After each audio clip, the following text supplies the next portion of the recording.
Roma eterna versus realidade. O império que nunca controlou Roma. A maior mentira da história ocidental. Você cresceu acreditando que Roma era o centro do universo, que o Império Romano era sinônimo de poder absoluto, estabilidade e glória eterna. Que a cidade eterna reinou suprema sobre o mundo conhecido por mais de 1000 anos. Mas e se tudo isso fosse uma ilusão? E se eu te dissesse que o chamado Império Romano passou a maior parte de sua existência longe de Roma? Que seus imperadores eram estrangeiros que mal falavam latim, que a capital mudou tantas vezes que ninguém mais sabia onde ficava o verdadeiro coração do império. Prepare-se, porque a verdade sobre Roma vai destruir tudo o que você aprendeu na escola. O segredo que os historiadores não contam. Quando pensamos no Império Romano, imaginamos César, o Coliseu, gladiadores e legiões marchando pelas estradas pavimentadas que saíam de Roma. Mas essa imagem romântica esconde uma realidade perturbadora. Roma foi abandonada, saqueada, invadida e desprezada pelos seus próprios imperadores. A história oficial quer que você acredite na continuidade, na grandeza inabalável. Mas os fatos contam uma história completamente diferente. Vamos começar pelo básico. Onde ficava a capital do Império Romano? Se você respondeu Roma, você está parcialmente correto, mas apenas por alguns séculos. E mesmo durante esse período, Roma compartilhou o poder com outras cidades. Foi abandonada por imperadores que preferiam viver em qualquer outro lugar e assistiu impotente enquanto bárbaros faziam dela um campo de batalha. A capital que ninguém queria. No século III, algo extraordinário aconteceu.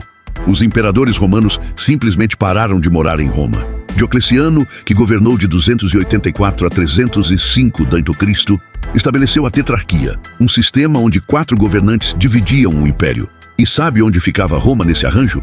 Em lugar nenhum. As capitais eram Nicomédia, na Ásia Menor, Mediolanum, Milão, Sirmium, nos Balcãs, e Tréveris, na Germânia. Roma, a cidade eterna, não era capital de nada. Constantino o Grande, o imperador que mudou o curso da história ao adotar o cristianismo, tomou uma decisão ainda mais radical. Ele construiu uma cidade completamente nova para ser a capital. Constantinopla, fundada em 330 d.C., foi deliberadamente projetada para substituir Roma. E não era apenas uma questão prática, era um insulto deliberado. Constantino esvaziou Roma de suas estátuas, tesouros e monumentos para decorar sua nova capital. Ele deixou claro, o futuro não estava em Roma. O passado ficava em Roma. Os romanos, que não eram romanos. Aqui está outra verdade inconveniente. A maioria dos imperadores romanos não era romana. Vamos fazer um teste rápido. Pense em imperadores romanos famosos. Trajano nasceu na Espanha, Espanha moderna. Adriano, também hispânico.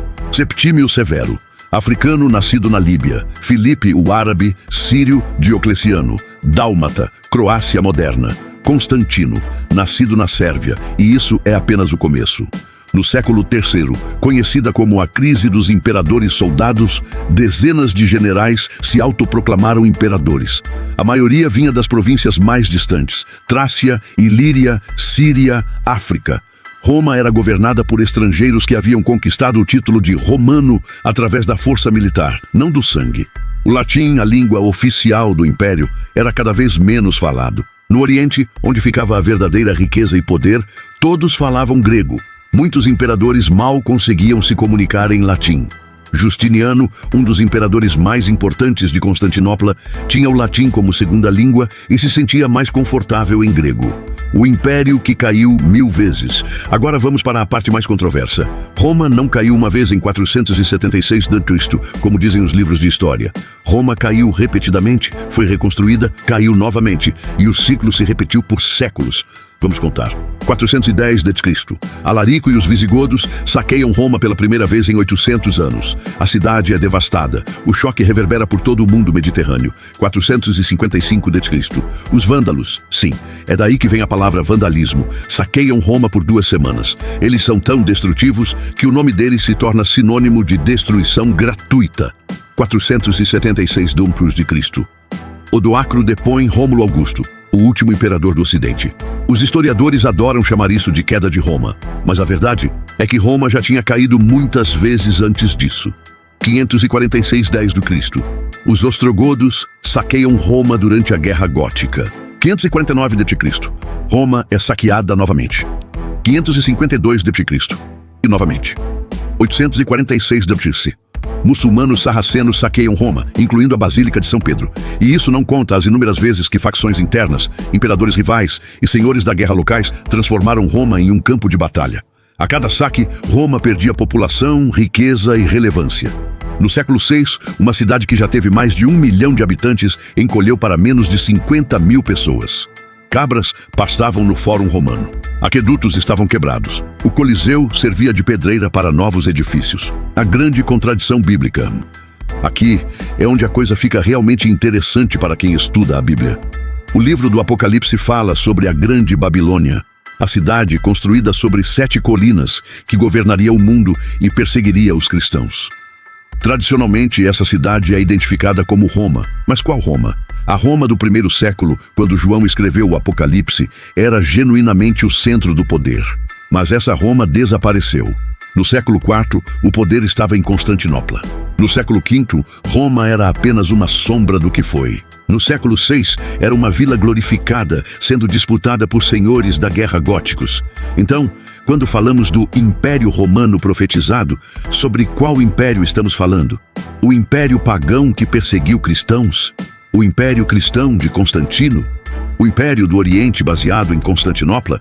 O Império Romano, reclamado por Carlos Magno em 800 d.C.? O Sacro Império Romano Germânico que não era santo, nem romano, nem império? A ideia de Roma que inspirou Mussolini? A verdade perturbadora é esta: não houve um único Império Romano contínuo. Houve múltiplas entidades que reivindicaram o título, mudaram de capital constantemente e redefiniram o que significava ser romano de acordo com suas conveniências políticas. A ficção da continuidade. Aqui está o truque que os historiadores usam. Eles falam de Roma como se fosse uma entidade contínua de 753 a.C. até 1453 d.C., quando Constantinopla finalmente caiu para os otomanos. Isso é absurdo. Seria como dizer que o Brasil de hoje é o mesmo Brasil de 1500. Que nada mudou porque o nome permaneceu, que a língua, cultura, religião, sistema político, fronteiras e população são idênticos. Ninguém aceitaria essa lógica para qualquer outra nação. Mas para Roma, fazemos uma exceção. Por quê? Porque a ideia de Roma é poderosa demais para morrer. Roma representa a civilização ocidental, a lei, a ordem, o império cristão. Admitir que Roma caiu, se fragmentou, foi conquistada e reconquistada por estrangeiros dezenas de vezes, destrói a narrativa de superioridade ocidental. Os estrangeiros no trono. Vamos voltar aos imperadores por um momento, porque isso é crucial.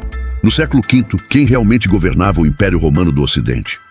Não eram os imperadores, eram os generais bárbaros. Ricimer, um general de origem gótica e sueva, foi o verdadeiro poder em Roma de 456 a 472 d.C. Ele nomeou e depôs imperadores como se fossem peças de xadrez. 5 imperadores diferentes serviram como suas marionetes. Odoacro, que finalmente depôs o último imperador, era germânico. Ele não se proclamou imperador, simplesmente enviou as insígnias imperiais para Constantinopla e se declarou rei da Itália.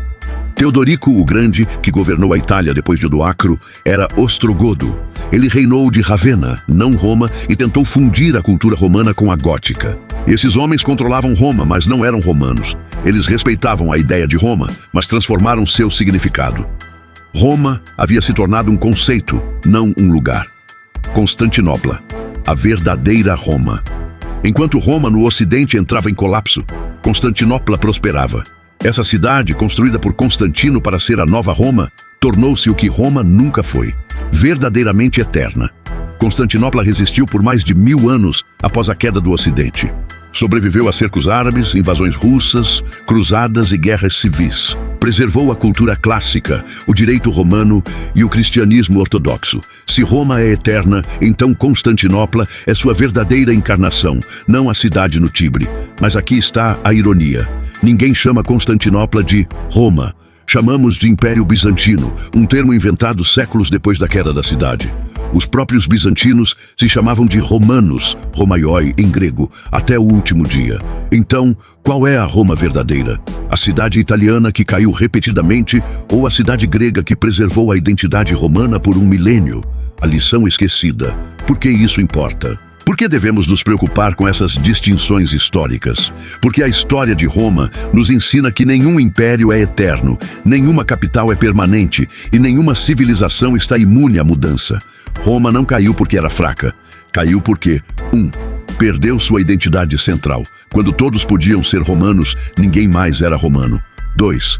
Abandonou seu coração. As capitais multiplicaram-se até que nenhuma era verdadeira. 3. Confiou em estrangeiros, os bárbaros não destruíram Roma de fora. Foram convidados para dentro. 4. Acreditou em sua própria propaganda Roma eterna. Tornou-se uma piada cruel quando a cidade caía repetidamente. Essas não são apenas lições históricas, são avisos para nosso próprio tempo. A verdade sobre impérios. Aqui está o que aprendi estudando a verdadeira história de Roma, não a versão romantizada. Impérios são ficções mantidas por força e propaganda. Quando a força enfraquece e a propaganda perde credibilidade, o império se dissolve rapidamente. Nomes não significam continuidade.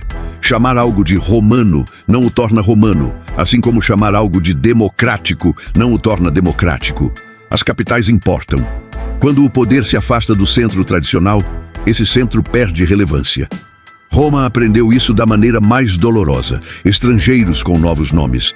Cada onda de bárbaros que conquistou Roma eventualmente se chamou de romana. Eles adotaram o nome, mas mudaram o significado. É uma forma sofisticada de conquista. Manter o rótulo enquanto esvazia o conteúdo. Por que nos ensinaram mentiras? E a pergunta permanece.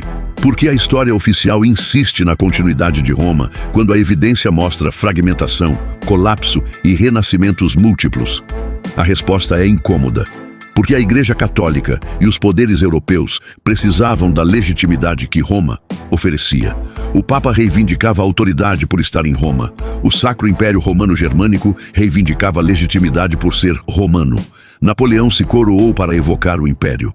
Hitler sonhava com um terceiro Reich, reino, que sucederia Roma. Todos precisavam que Roma fosse eterna para justificar seus próprios impérios. Se admitirmos que Roma caiu completamente, que foi conquistada por bárbaros, que sua capital foi transferida para Constantinopla e depois esquecida, então o mito desmorona. E com ele, as reivindicações de legitimidade baseadas em ser sucessor de Roma. Sua chamada para despertar. Agora você sabe a verdade. Roma não foi eterna. O Império nunca controlou verdadeiramente Roma por muito tempo. As capitais mudaram constantemente. Os romanos eram frequentemente estrangeiros que mal falavam latim. E Roma caiu não uma vez, mas repetidamente, até que restasse apenas um nome vazio. Mas o que você vai fazer com essa informação?